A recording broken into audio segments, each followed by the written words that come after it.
What's up, everybody? I'm Anna. And I'm Jocelyn. And you're listening to episode 7 of Escape Expeditions, a podcast where we talk about escape room reviews, recommendations, and industry nonsense. Indeed. Please enjoy the jingle. Starting route to Escape Expeditions. Continue listening for 45 minutes. Alright, before we get started with today's episode, we wanted to mention something that recently happened in our escape game community. Yeah, so a game master at Rock Ave in Newport Richey was in a really bad car accident, and a lot of the local escape game venues have been doing things to raise money and support her. We're going to put a link to the GoFundMe in the show notes of this episode, so if that's something that you want to check out and support. And if you can donate, that would be awesome. Today we're going to talk about Lokey's Escape Room, which we played recently. And this venue is located in Sarasota. Yeah, so in the Tampa market-ish. So at Lokey's Escape Room, they have 3 games, and today we're going to talk about all 3 using our classic system.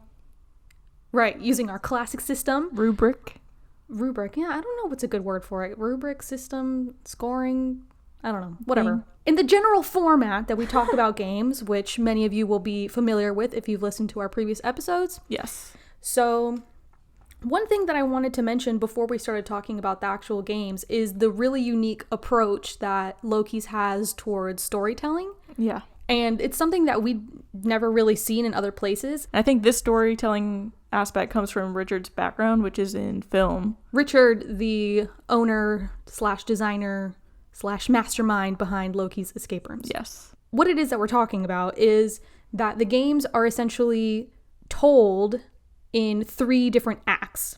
Yes. And it sounds kind of strange when you say it like that, but what it actually all flows pretty seamlessly together. And it starts with the first act where the games actually begin outside of the traditional game room. So it's not really like, you get put into the room and then you get told what the story is and then you start kind of like in the traditional sense. Yeah. But it's more like an overarching experience from when you walk in to the venue. The story kind of happens to you rather than it being an abstract concept. Yeah, exactly. So Act 1 is the part where you're introduced to the story in a very unique way and you transition to where the game is going to happen. You have to solve some kind of puzzle that allows you to enter the actual room itself. Yeah, which I think we'll talk about a little bit more when we break down each of those categories. But it was really cool. I liked it a lot. Yeah, me too. Then you transition to Act 2 of the game, which Richard calls the conflict. And this is the traditional part that you can imagine of being inside of the game and solving the puzzles and figuring out the story and seeing how it unfolds. Act 3 is the story recap where he kind of explains the story from beginning to end and make sure you understand each beat rather than just being like, yay, the end. Right, did you like it? Haha, you win. Fantastic. Yeah. It's like you're actually understanding what it is that you did and how your actions impacted what actually happened throughout the story. Yeah. That was a pretty seamless sentence that we just created together. But anyway, that I think was a really awesome and unique thing that is different about Lokey's, where you can really feel all of these 3 separate parts happening, but when you're going through it, it feels like it's all one seamless experience. All right, so naturally we're going to talk about each game in turn, because we're us. We played all 3 of them back to back in a marathon kind of event. Of course. So I think we're going to talk about Tinseltown first, correct? Yes, full name, which is Trouble in Tinseltown, I believe. Yes. And Jocelyn is going to tell us a story. Extra, extra, starlit slain on Sunset Strip. Listen up, Gumshoe. Hollywoodland is a black and white place. The boulevard chews them up and spits them out. So put your training to use and get justice for the deceased tonight. And by the way, there's no need to adjust the color. This is the hard-boiled 1940s, Flatfoot. You'd better get used to it. I love those names that you used. Yeah. So as the story describes, this is a black and white story that is set in the 1940s, and when it says black and white, it literally means the whole room is grayscale. Yeah. Which I thought was super cool. Yeah, it was fun and different. The story starts before you get into the room. So it happens in the lobby and in the kind of pre-show situation. Mm-hmm. And all the rules are given to you before any of this even starts. So there's like, these are the rules, this is what's happening.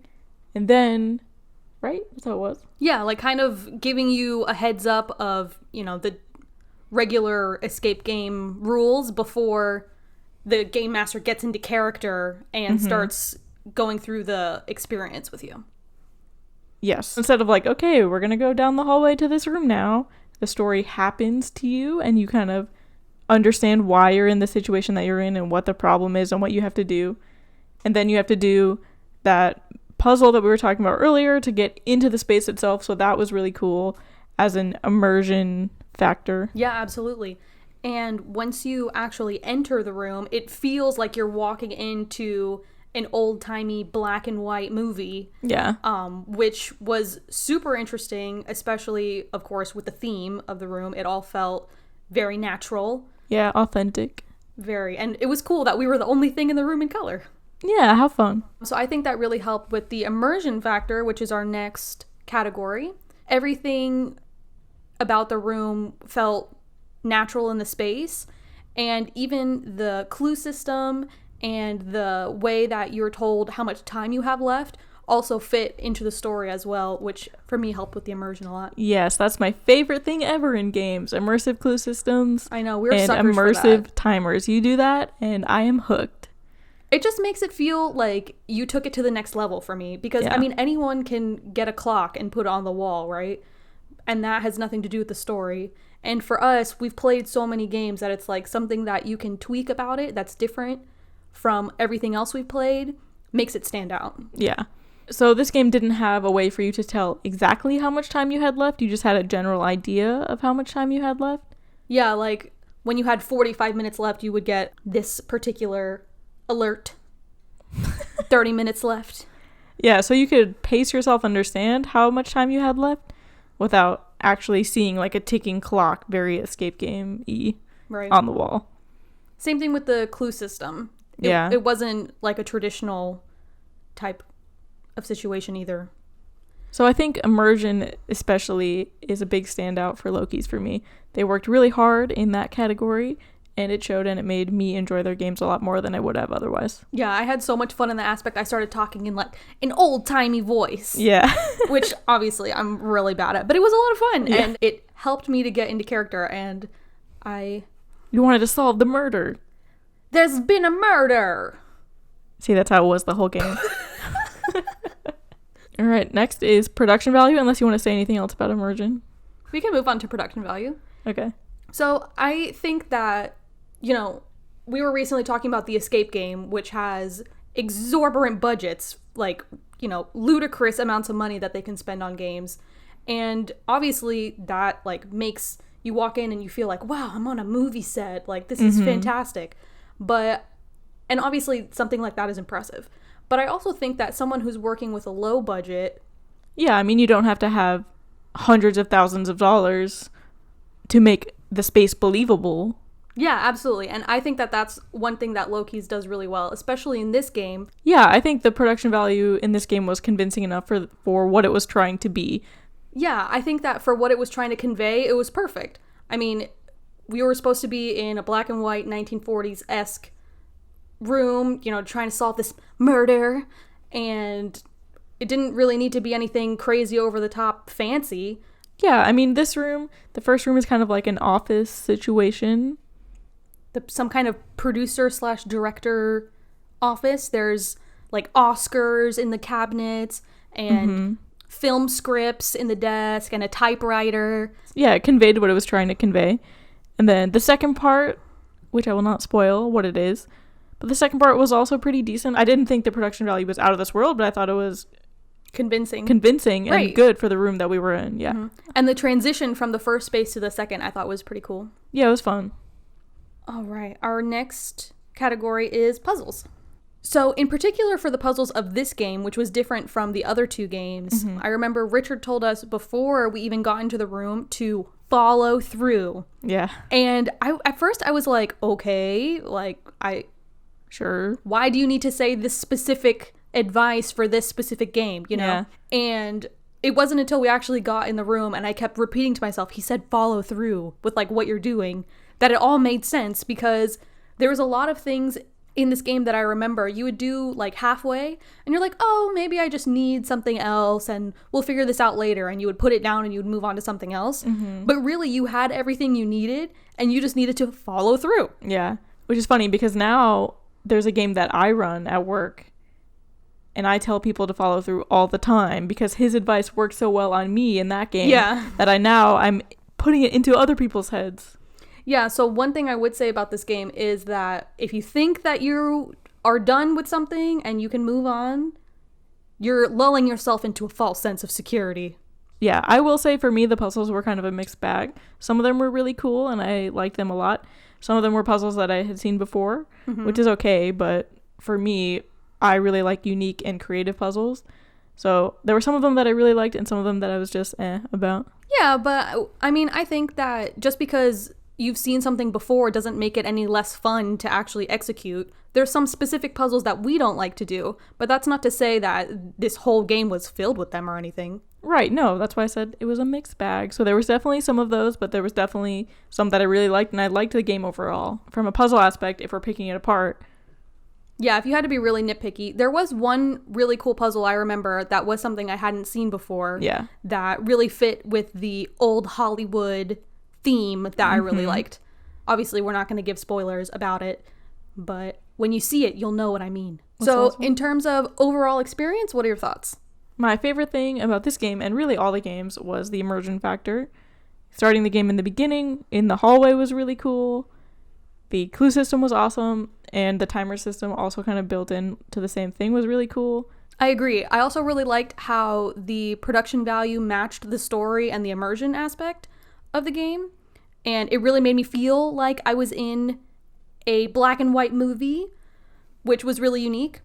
And like we said, I mean, the puzzles were kind of hit or miss for our particular experience level, but that's not to say that this game is not really fun from start to finish, and I definitely recommend it if you're heading to Lokey's and looking for something black and white.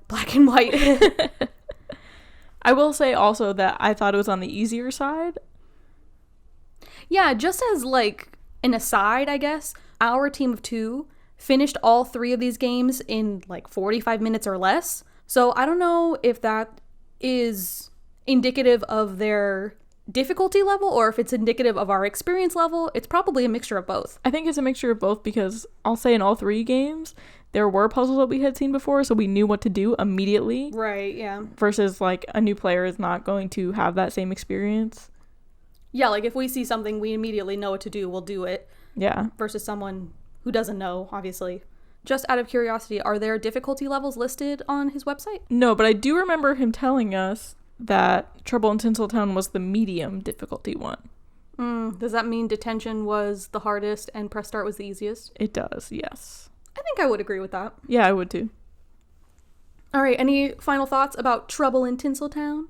No, I think we pretty much covered it. All right, very good. So the next game that we're going to be talking about is Press Start. Jocelyn, read us the story. Dudes and dudettes, are you ready for gaming awesomeness? Oh, yeah. Then dig these righteous features. 2 to 4 player maximum modes.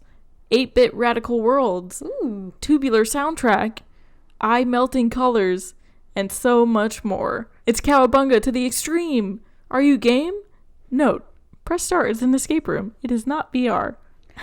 I think it's hilarious that I always have you read the stories because hearing you say some of these things gives me life. Good, I'm glad. I would like, before we say anything, I would like to note that the note about it being not VR was not on this website last time we looked at it. So I think that's funny. Yeah, I'm sure someone thought that it was because it was mildly video game themed that it might be VR. Yeah. And VR escape rooms are popping up every now and then, so yeah. It's not out of the realm of possibility, I guess. No, it's just funny. But yeah, as the story states, this is an 80s-esque retro video game themed room, which is not to say it doesn't have a story, but it integrates all of your nostalgic video game loves all into one thing. Yes, the story is just a simple Save the Princess story, which we may or may not have seen before a bajillion times. In video games, not in escape rooms. In digital mediums. Exactly. Yeah. So it was really fun, and for me, very nostalgic, because I played a ton of Save the Princess-esque video games as a kid, so it was really cool to get to do it in real life. Not so much me. I was never really a video game person. I love Pac-Man. With a very, very strong obsession. Yeah, if you have Pac-Man or World's Largest Pac-Man or any kind of Pac-Man, I will play it. I don't know why I'm so obsessed with it. But anyway, my point is that I am not super familiar with all of those nostalgic games, but I still really enjoyed it because you walk in and it's like a sensory overload. Yeah. So anyway, I think we're getting ahead of ourselves. Do you want to talk a little bit more about the first act of this game? Yeah, so I have similar things to say about Act 1, or the intro to this game. To me, the coolest part is that the door to get into this game is like a retro arcade cabinet, which looks really cool. You can see pictures. I'm sure we will put pictures of it all over our social media. But it looks like a full retro arcade cabinet with like a joystick and like buttons and stuff. And the story is that the arcade cabinet has not been working. Mm-hmm. And you're the team sent in to fix it. Right, naturally. Yes, because we have a lot of history of fixing arcade cabinets. Yeah, I feel like in our escape room lives, we have been sent in to do things we're very underqualified for many times. Yeah, we're slowly building up our resume. And this is not one of those things that we're very experienced at, but nevertheless, we took the call and we went to go fix this cabinet and somehow ended up inside of the game. Yeah, so Act 1 in the hallway has you doing a puzzle to get inside of the room and inside of the game, which was really cool for me. I really liked that part. So similarly to Trouble in Tinseltown, Press Start also has an immersive clue system, and that clue system was like instruction manuals. Yeah, they were like little mini booklets like throughout the game, which if it were in any other kind of theme, I don't think it would have worked. But since it was like this retro video game theme, I think it did work, because if you were going to try to ask for help or try to figure out what you're doing wrong in a video game, you're going to look at the instructions for the game, because no one ever reads instructions before they actually play a game. So yeah, it was like these little mini booklets, and it would be next to whatever puzzle you were working on. And if you had a specific question about it, you could flip the page and it would give you like a little nudge. And if you still didn't get it, you could flip more until it finally gave you like the actual answer if you really were just super stuck. Yeah, so as far as clue systems go, it wasn't my favorite. I think it worked in the game that it was in. Right, yeah, I agree. But compared to the rest of their clue systems, this one was my least favorite. Yeah, and also, it didn't really bother me that much, mainly because we never had to use it. Like I said before, we finished this game pretty quickly, like in 40 or 45 minutes, and we needed like a little bit of a nudge from our game master, because he could tell that we were spiraling into an obsession over a puzzle that we were just way off base. We were going into a rabbit hole. And we weren't looking at the little manual because we were so determined that we were going to figure it out. So he gave us like a little nudge, but other than that, we didn't actually use the little booklets, little manual things. Yeah, so we're just talking like about our opinion of them conceptually versus like if they were actually effective for us. Right, or how they worked in practice. Yeah. Another thing I want to say about immersion for this game is that in some of the reviews I've read that other people have written for this game, they mentioned that they were given the opportunity to play this game like on expert mode and like not talk to each other, because I mean, characters in a video game don't talk to each other like in those retro video games. And we weren't given that option, so I don't know how that would play into the game as well if you added that element to it, which we didn't have. Yeah, I don't know if it's a thing that is still happening. Yeah, or maybe, you know, people who did that, it just never worked and people gave in and started talking to each other halfway through, but yeah, I don't know. It was too frustrating. If we had done that, it definitely would have taken us a lot longer, because to talk to each other, we would have had to like learn sign language or like have a little board or something to write to each other like in thought bubbles. Yeah, which would have been fun and a different challenge, but I do think it would have been frustrating. So for me, it makes sense if it's not a thing that is implemented anymore. Yeah, so if you go and that is offered to you, it's not like an unheard of thing. People have done it before. We just didn't personally do it when we played. Yeah. So do you want to move on to production value? I want to talk a little bit more about immersion, which is kind of a production value thing. So the whole idea is that you are inside of this video game. Mm-hmm. So the walls are like supposed to be the screens, basically. Yeah, and on the walls, it's a whole bunch of different colors and different characters that you can recognize, and the little landscapes that you remember from those games. One of the immersion breaking things for me was that you couldn't touch anything on the walls. Everything on the walls was like for visual reference, which worked gameplay-wise, I think, and it made sense since they were supposed to be the screens, but for us playing, it was pretty frustrating for me. Yeah, I mean, the fact that you couldn't touch the walls, I don't know if that was more so that you wouldn't break any of the things that were on the wall. I don't know if that was the driving force behind that rule. But for me, I mean, if someone tells you not to touch the walls, then that means you don't need to touch the walls. I don't feel like an overwhelming desire to start touching everything on the wall, especially when someone told me that I only needed to look at. I know. But for me, if it is in front of me, I want to touch it. Yeah, I guess, I mean, there were parts that you were allowed to interact with. Yeah. So you had to consciously keep telling yourself, okay, but that I'm not supposed to touch. Yeah, I don't think that took away from the game. It's just, for me, it would have been more fun if that rule was not a thing. Okay, that's fair. In terms of production value, what are your thoughts? I thought it was super fun, super nostalgic. As soon as I walked in, as soon as we saw that facade. Yeah, like the game cabinet. I was like, okay, I am ready for whatever this is. Yeah, it was really cool. It was, like I said, it was like a sensory overload when you walked in. And the transition from the first space to the second space was really cool for me, and it gave you a lot of different visual inputs and... Yeah, different kind of sensory overload. Yeah, a lot to do and a lot to see. Yeah, in this game, the puzzle, this is kind of more of a puzzle thing. Yeah, we can move on to puzzles if you want. Yeah, so for puzzles, the puzzles in this game had some of my favorite that we saw throughout all three of Lokey's games. They were super fun. Maybe it's because I was very into the video game aspect of them. Mm-hmm. But there were some simpler puzzles and a couple puzzles that I had never seen before that I thought were super creative, so that is always a plus. I would agree with that. There were some things that we knew immediately what to do right off the bat. Some things took a little bit more time to kind of digest before you could figure out what was going on. But yeah, I like that it was kind of a mixture of all of those different kinds of difficulties.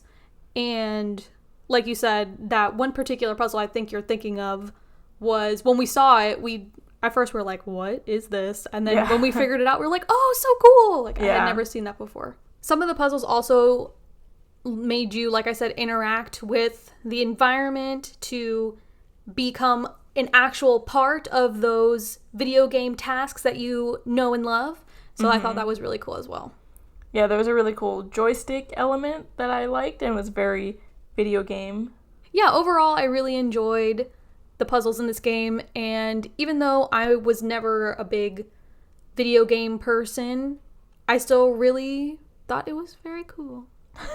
The puzzles in this game were the easiest out of all three. For sure. The most part. Yeah. But the game is advertised as easier than the other three. That didn't take away from it for me. No, not at all. It actually, I think, was really in theme because when you think about those old school video games, you don't think of anything that's super overly complicated or very like cerebral logic type tasks. It's all just like fun stuff. Helps you save the princess. What more do you need? All right, so last is overall experience. I had a great overall experience in this game from start to finish, from being outside the game and finding your way into the video game world. I really loved that. Once you're actually in the video game world, everything really flows well. Even though it's all a mixture of different video games, the puzzles still flow together pretty seamlessly. And for any of those of you out there looking for nostalgia and you are not close to an old school video cabinet, this gives you an opportunity to be inside one. Yes. The soundtrack was also really cool. It was a good mix of all of those retro video game soundtracks. Yeah. So you will definitely recognize some stuff, which made it more fun. And easy to dance to. Yeah, always need that in a game. I do. I don't know about you. I'm always busting a move. Do kids still say that these days? Probably not. No, I don't think so. But yeah, I recommend this game like crazy. It was super fun. If you are a video game fan, definitely must check do. it out. Yeah. Yeah. Absolutely. All right, so that leads us to our third and final game to review from Lokey's, and that is Detention. Jocelyn's going to read us the story. As the door pulsates, a vision erupts in your head. It's 1973. 5 kids are detained by the Woman in White. She takes the children to a secret location. Tests are administered. During these tests, the kids begin to exhibit superhuman powers. All of a sudden, the vision goes dark. The door continues to vibrate.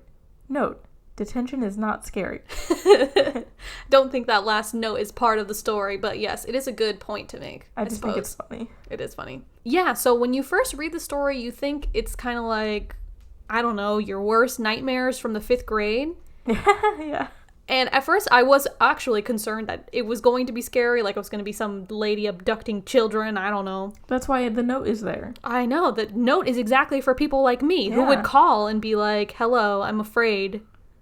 Can I play this game? And they would be like, yeah, you're dumb, just come play. Yeah. So as far as story goes, I think this game is Lokey's best example of story.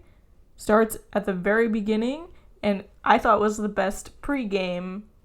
Me too. Thing. This one, it was kind of surprising. It kind of leaves you going like, what? Like, am I actually supposed to, okay?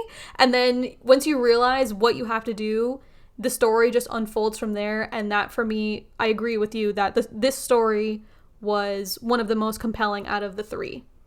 Yeah, and it changes throughout the game and turns into a different story. Maybe what you wouldn't expect, which I love in a game.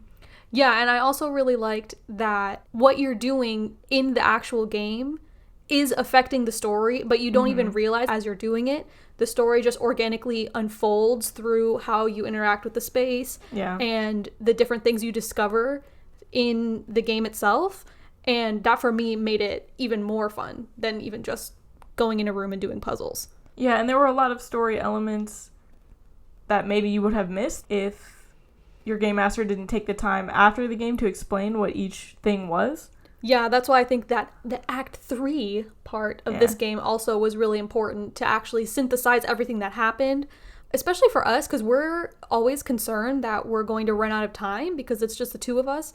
So we're trying to book it throughout a game, and sometimes, at least for me, I don't know about you, but I can miss things in the story just because I'm trying so hard to focus on the puzzles. Yeah. And that I would not recommend doing for this game because the story really is just that good, and figuring out what it is you're doing and why you're doing it to solve the puzzles will give you the story. You just have to be paying attention. Yeah, definitely. It's easy to focus on the puzzles and not the story. Mm-hmm. And this game had a lot of puzzles, but it also had a lot of story. So it was cool afterwards to be able to debrief and be like, okay, this puzzle was in relation to this. And absolutely. Like the other 2 games that we talked about, this game also had an immersive clue system and time delivery, which we actually didn't figure out what that was until we were already in the thick of it, because the beginning of the game started so abruptly. Yeah. And it's not a negative at all. I actually really enjoyed that we were able to organically figure it out as if this crazy school scenario was actually happening to us. Yeah, and not like, here is the scenario you are now in, go. And I think that in the description on their website, the story is intentionally vague. I don't want to give away any major plot points about the story because I think even though it's not a puzzle spoiler per se, it is an experience spoiler. Yeah, and a discovery spoiler. Right. We want everyone that goes to play this to figure it out for themselves. It's definitely worth it. This was my favorite game. Yeah, me too. That we played. I think I had the most fun in Press Start, but I think this is the best game. Yeah, overall, with the integration of the story and the immersion and the puzzles, it was all a strong point for me in this game in particular. Yeah. And I just want to go ahead and move on to production value. In my opinion, I don't know what your opinion is, I think that this game was the strongest scenically sure. of the three Lokey's offerings. I think by a lot. Yeah, it was beautifully detailed and really kind of off-putting, creepy. Yeah, it kind of starts in classroom gone wrong. So it doesn't feel just like a normal classroom or anything. It really feels like something very bad happened in this school.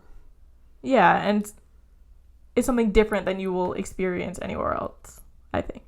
Yeah, and the way that the room is set up is kind of disorienting, which I thought was really interesting. And it has a really cool vibe overall. Yeah, and the presence of each of the kids as characters is really strong throughout the scenic and the puzzles. It's kind of more of an immersion story thing. But for me, that was really cool and something I don't see a lot in games. You could really tell, like, the designers have thought out who these kids were and what their personalities are. And their backstories and everything. Yeah. And that was really cool and really fun to experience, especially afterwards when we were talking to Richard about it and he was saying, like, this kid did this, so this is why this was this way, which was really cool. Yeah, and just that attention to detail was really impressive as well. Moving right along to puzzles, I kind of have already said this unintentionally, but everything about this game was the strongest for me out of the three that we played, so that also includes the puzzles. Yeah, I will say there was a little bit of a hiccup where we were able to skip 2 puzzles in their entirety. Yeah, I remember that. I wish we would have done them because Richard showed us what the puzzles were afterwards, and I was like, yeah, those are really cool. I wish we had figured that out, that's what we were supposed to do. Yeah, and it's not like we were intentionally trying to skip the puzzle. It was just we understood what we were supposed to do without a key piece of the puzzle, and I don't think it was a huge leap on our part either. Like, I'm sure other people would be able to make that connection. So for me, that was a little bit of a hiccup, but other than that, I like the puzzles throughout. I agree. And this was the most difficult for me. And even with that hiccup, there were some other puzzles that took a lot of thinking and a lot of mulling over to get that aha moment. I think we did need a clue or 2. Yeah, I think we used 2, 2.5, 1.5, something like that. I don't remember if there was a half or a whole or whatever. There were some physical puzzles, which is always fun for me. There were some non-physical puzzles. There was definitely some stuff we hadn't seen before and some stuff that we had. So it was a big mix of puzzles, but it was all fun. Yeah, there was technical things. There was, like you said, physical things where you had to manipulate something. There were regular key locks, padlocks. So it was a large variety. Yeah, and there were a couple super fun surprises, both in puzzles and story. Yes, surprises that are not to be missed, in my opinion, both in the puzzle aspect and the story aspect. Are you getting the rum, rum, rum, rum? Yeah. Also, I apologize to all the listeners out there who can hear the people mowing our lawn outside. We'll see, maybe. If Jocelyn can cut it out, then this apology is for nothing because you're hearing a background of pure nothingness due to Jocelyn's excellent editing skills. But otherwise, if you hear a chainsaw outside, it's not a chainsaw, it's a guy cutting the grass, and I am sorry. Alright, anything else you want to say about puzzles? No, I think we pretty much covered it. It was really strong all across the board. There was that minor hiccup, which we talked about. But other than that, I thought everything else was pretty seamless, and the surprise for me was the best part. Okay, so we just have overall experience. Yeah, so since this is the last game, I think we can talk a little bit about our experience as a whole in all 3 games. So obviously the customer service that we experienced was great because Richard was awesome and he ran all 3 of our games and he did a phenomenal job, I think. Yeah, setting the stage for each one of the games. He really was able to get into character, and that was really cool. The 3-act experience that we talked about towards the beginning of the episode, I thought was a really unique aspect of this venue in general, something that we've never seen before, and I thought it really worked to make the traditional escape room feel more like a whole experience from when you enter the venue to when you leave, instead of just, you know, kind of a traditional enter the room and do the puzzles type situation. I think these games are a great value for what they're priced at right now, which I think their normal price is $25 a ticket. Yeah, I think their original price is $25 per person, which is a steal in terms of escape room ticket prices. And right now he's actually running a promotion where all the tickets are $19 a person. So for less than $40, you can play 2 games. I would recommend playing all 3, but that's just because we are escape room addicts. But it's an incredibly great price. We would definitely recommend going to play all 3. We really enjoyed all 3 of them. Yeah, and that $19 special is lasting until September 30th. So by the time this episode airs, that is pretty soon. Yeah, it's about a week. If you go to their website, it'll tell you to use the code THANKS in all caps to get that $19 deal. So definitely check that out if you're in the area. Take advantage of it before September 30th. And another interesting thing I wanted to note is that on their website, they mentioned that they're open 24 hours. Yeah. And that doesn't necessarily mean you can call them up and say, hey, it's 1 a.m. I want to play right now. He does require, I think, like a 24 or 48 hour notice or something like that. But you can basically request whatever time you want. I don't know exactly what his restrictions are on it, but I mean, I've definitely never seen that before. Yeah, also, on a customer experience side, all these games are private as well, meaning you will never be paired with strangers, which for their normal price of $25 a ticket is an incredible deal. Excellent deal. Yeah. These games are definitely worth that. I would recommend them. So if you love 80s video games or 1940s black and white noirs or creepy school ladies, or just storytelling in general, or filmmaking, or escape games, because if you're listening to this podcast and you've already gotten 1 hour into this episode, we know you love escape games. You definitely should head on down to Lokey's and play all 3 of their games. My favorite was Detention. Yeah, mine too. But I still loved all 3. So looking forward to our next few episodes leading into the spoopy season of October and Halloween and pumpkin spice and fall and 85-degree weather instead of 95-degree weather here in Florida. We are actually looking for recommendations from you guys of what's the best scary game to play. Yes, I convinced Anna to go play a scary game because, you know, it would make great Halloween content. And we'll also probably do a review of some of our favorite scary-ish games that we've played. Which admittedly are not very many. Yeah. Because I am a scaredy cat. But if you want to hear me talking about a terrifying game and want to know what a scaredy cat I actually am, recommend us. Yeah, so let us know your favorite scary games in general. If you have a scary game recommendation that is within, like, you know, a 5-hour drive of where we are now. Maybe 2 hours. I want to go play at Escape the Netherworld. Escape the Netherworld is 6.5 hours away, so it's already outside of your radius. If you guys want us to go play at Escape the Netherworld, let me know, because it will help my case. And your case already is over because you already convinced me to play something scary, which I normally don't, so you already won. Yeah, so if there is a scary game that is in the Florida/southeastern area that you cannot recommend enough, let us know. And we will try our best to make some spoopy October content for you. Yeah. Maybe we'll do a spoopy Game Master Stories also. Maybe.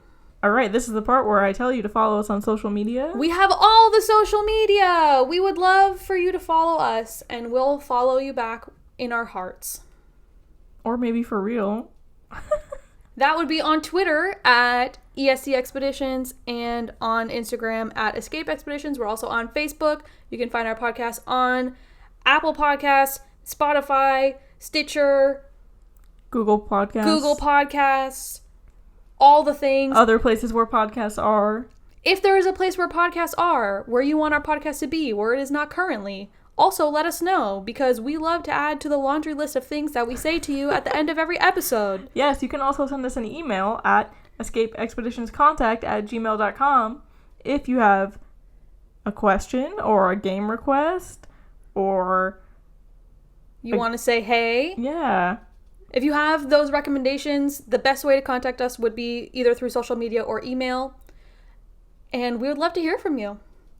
We're here. Our ears are open. And so are our DMs. So thank you so much for listening. We love you all very much. And we'll be back next week with another episode of us talking to you. Go check out Lokey's if it sounds like something that you would be into. Which it should for everyone. Lokey's is awesome. Have a great week. Bye. Your destination is on your left. The end of this podcast.